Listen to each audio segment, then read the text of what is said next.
ये जाट आरक्षण नहीं मिला तो हम बीजेपी के लिए वोट नहीं देंगे, ये स्पष्ट कह दिया था। ये खुली चेतावनी दे दी थी। इस चेतावनी के बावजूद भी सरकार ने इस पर नजरअंदाज किया। अब इस बात को लेकर जाट कांग्रेस को उतार। और नमस्कार, मैं विकास गोस्वामी और मैं हूं इस वक्त बीएसए डिग्री कॉलेज में। और आपको बता दूं, मथुरा में तमाम राजनीतिक लोगों के आगमन हो रहे हैं। कल हमारे मोहन यादव जी आए थे, मध्य प्रदेश के मुख्यमंत्री, और प्रियंका गांधी जी के पति आए थे रॉबर्ट वाड्रा, और रामदेव बाबा आए थे जो बिहारी जी के दर्शन करके गए। मैं बात करूंगा यहाँ पे कि मथुरा का यूथ किसके साथ है, और यहाँ पर जो 3 कैंडिडेट हैं, जो सुरेश सिंह जो बाहरी प्रत्याशी का बहिष्कार कर रहे हैं और कह रहे हैं कि अपना ब्रज का बेटा चुना जाएगा। और मेरे साथ तमाम, पहले कैमरामैन से कहूंगा कि यहाँ पर जितना भी यूथ है उसको दिखाए, और यहाँ पर हम तमाम जो पेपर चल रहे हैं उन बच्चों से बात करेंगे। तो भैया कहाँ गए, इधर आओ। के लिए मुद्दे बनाए जा रहे हैं, मुद्दे उठाए जा रहे हैं, क्या यूथ के लिए काम किया जा रहा है कि केवल मंदिर और मस्जिद का ही खेला चल रहा है?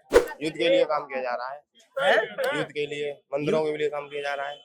क्या लगता है आपको, देश में क्या माहौल है, यूथ के लिए क्या होना चाहिए? बीजेपी सरकार बनेगी, बीजेपी सरकार बनेगी। तो आप ये बताओ कि जो लोग कह रहे हैं, जैसे निर्मला सीतारमण का बयान आया,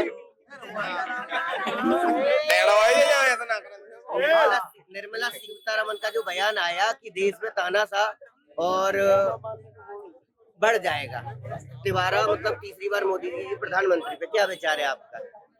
अब आएगा, मैं रोक लूंगा। मोदी जी प्रधानमंत्री बनेंगे तो ये वोट तक आ जाएगा। ये निर्मला सीतारमण का बयान बनने दो। हाँ भैया, आपका क्या विचार है? भैया कोई विचार नहीं, मैं तो राजस्थान। आपको क्या लगता है इलेक्शन 2024? हाँ, इलेक्शन 2024 पर आपको क्या लगता है कि क्या मुद्दा होना चाहिए? अब की बार 400 पार।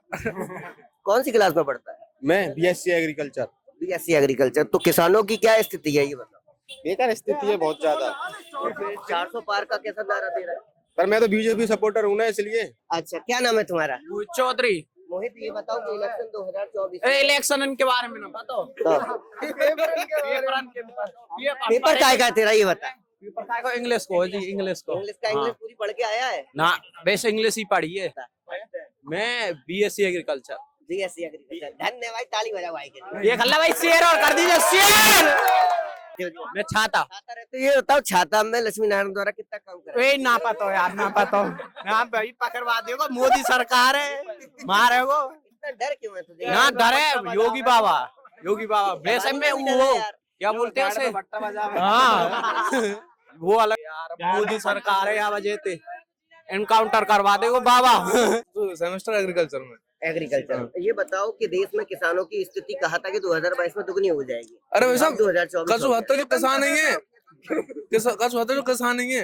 अच्छा, किसान में अच्छी नहीं है, लेकिन फिर भी सरकार एमएसपी की गारंटी क्यों नहीं दे रही है? एमएसपी का वाला मतलब। अच्छा, वोट किस मुद्दे पे देना चाहिए? वोट किस मुद्दे पे देना चाहिए? वोट देना चाहिए बीजेपी को। वोट देना चाहिए। हाँ, इधर आइए, सही भाई, इधर। अब लड़ो, अब लड़ना आपस में। भाई, वोट कांग्रेस को क्यों, वोट बीजेपी को क्यों? कांग्रेस को देना चाहिए वोट, बीजेपी को नहीं देना चाहिए। बीजेपी को देना चाहिए, बीजेपी विकास कर रही है देश को। बीजेपी ने क्या विकास किया है? बीजेपी कोई पार्टी थोड़ी है, कांग्रेस शुरू से पार्टी रही है। कांग्रेस पार्टी किसानों की एक बड़ी पार्टी है, ताली बजाओ भाई के लिए। और किसानों की नसिया है। क्यों? बीजेपी किसान को मतलब क्या नहीं दे रही? मतलब देखो, अगर कांग्रेस पार्टी आएगी तो अग्निवीर योजना को परमानेंट फौज बनाएगी। जो अग्निवीर योजना चालू की है बीजेपी सरकार ने, इससे युवा साथी हमारे दुख नहीं है। अरे अंगुलिया को। अच्छा, एक मिनट भाई, क्या नाम है तुम्हारा? मेरा नाम नवनीत कुमार है। नवनीत कुमार, क्या करते हो जी? क्या करते हो आप? मैं बीएससी एग्रीकल्चर में पढ़ रहा हूँ अभी। अच्छा, ये भी तुम्हारा बीएससी एग्रीकल्चर में, हाँ जी। ये भी बीएससी एग्रीकल्चर में। आप दोनों कांग्रेसी हो, ये बीजेपी? नहीं, हमें एक रोजगार और किसानों के हित में बात करना की सरकार अच्छा, को इलेक्शन 2024 ये 5 होते हैं। मतलब सही बात कहो, नहीं सही बात। हम स्टूडेंट हैं, हमको पहली बात तो बीजेपी कांग्रेस से कोई मतलब नहीं। फिलहाल तो पढ़ने के लिए हम पढ़ रहे हैं अभी। हमें तो बीजेपी का स्वीकार, कांग्रेस का स्वीकार। जब तक हम पढ़ेंगे हमारे ऊपर है। हम पढ़ेंगे हमारे ऊपर, हम संभालेंगे जैसे बीजेपी नहीं संभालेगी। हम बनेंगे कैसे?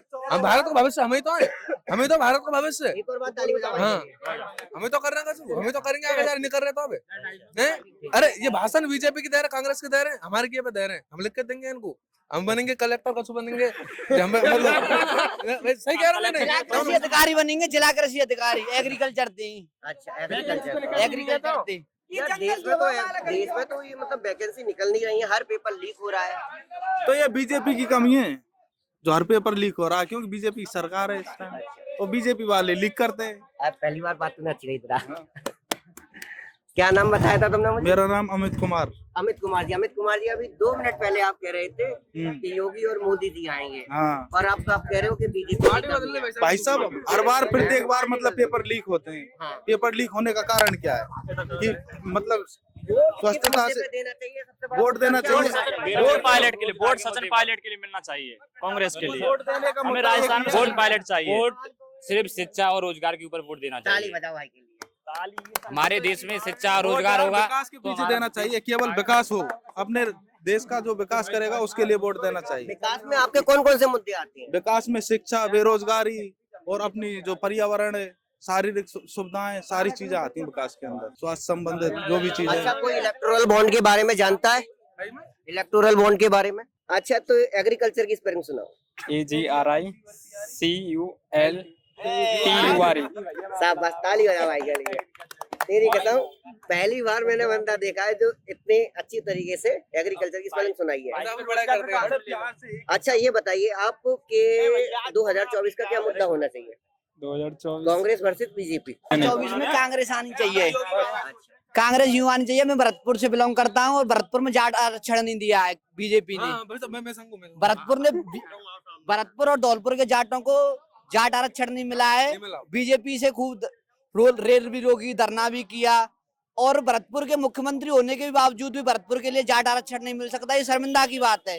वेरी गुड, ताली बजाओ भाई। Very good. देखो नहीं, मेरे को सुनो, मेरे को नहीं बीजेपी से मतलब, मेरे को नहीं कांग्रेस मतलब इससे है कि जाटों के लिए आरक्षण नहीं मिला। कांग्रेस के प्रत्येक प्रत्याशी इस चीज को कह रहे हो कि अगर हमारी पार्टी आई, अगर कांग्रेस आई तो आपके लिए जाट आरक्षण जरूर मिलेगा, दावे के साथ कह रहे हैं। मथुरा में आप कॉलेज में आते हो। मथुरा में 3 प्रत्याशी हैं, वैसे तो 15 प्रत्याशी हैं, 12 प्रत्याशी निर्दलीय हैं। और आप मुझे बताइए कि हेमा मालिनी, मुकेश धनगर और आपके सुरेश सिंह, इनमें से कोई, हेमा मालिनी का जो कैडर है, जो भी मतलब प्रत्याशी मतलब लोग आ रहे हैं, जो भी तमाम राजनीतिक लोग आ रहे हैं, जैसे मोहन यादव जी आए, वो कृष्ण और मंदिर मस्जिद की बात करके चले गए।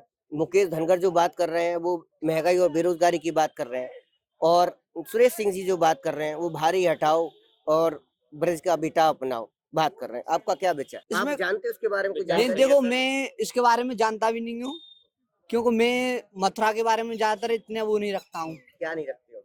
मतलब मथुरा के जो नेता हैं उनके बारे में मतलब इतना नहीं रखता हूँ। मैं अपने भरतपुर से ही मतलब, भरतपुर के बारे में बताओ। भरतपुर के बारे में तो ज्यादातर हमारे भरतपुर के जाट कांग्रेस को वोट दे रहे हैं, अधिकतर 90% जाट। तो किस वजह से हार गई 2024 के इलेक्शन उसमें? देखो, जाटों ने इस चुनाव से पहले भी ये बात कह दी थी, ये न्यूज़पेपर में भी डलवाया था कि अगर हमारे लिए जाट आरक्षण नहीं मिला तो हम बीजेपी के लिए वोट नहीं देंगे। ये स्पष्ट कह दिया था, ये खुली चेतावनी दे दी थी। इस चेतावनी के बावजूद भी सरकार ने इस पर नजरअंदाज किया। अब इस बात को लेकर जाट कांग्रेस को वोट डाल रहे हैं। इसमें महंगाई दिखती है आपको? महंगाई, दूध पे, आटे पे, पानी पे, सारी चीज पे जीएसटी लगा रखी है बीजेपी ने, इसलिए बीजेपी कैंसिल और कांग्रेस पार्टी जिंदाबाद।